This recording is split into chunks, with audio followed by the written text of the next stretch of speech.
Hi, I am Megan. Here at Vital Living Yoga with Megan is all about creating a strong body.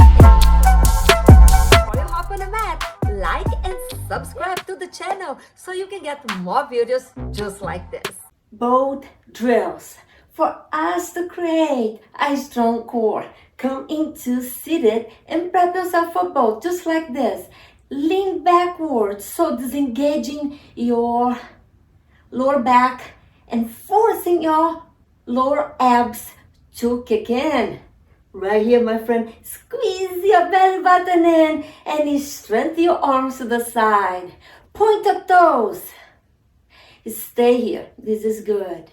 Or the other option is to lift one foot off the mat or both. And then just play. If you are here, play with one foot up. If you are here, play with one foot down. There you go. And we keep squeezing the core, keep lengthening the arms. And we keep playing with our feet. That's right. You determine how long you want to do this. Tips. Your back should be straight at all times.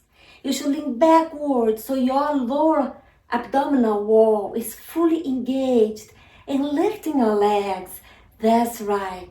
Then over time, you will explore lifting your legs up. There you go, my friends. You got this. Go slow. Go on your own pace. Don't rush. You will be so amazing what you can accomplish when you show up every day for your practice. Cool? I'll see you tomorrow on the mat.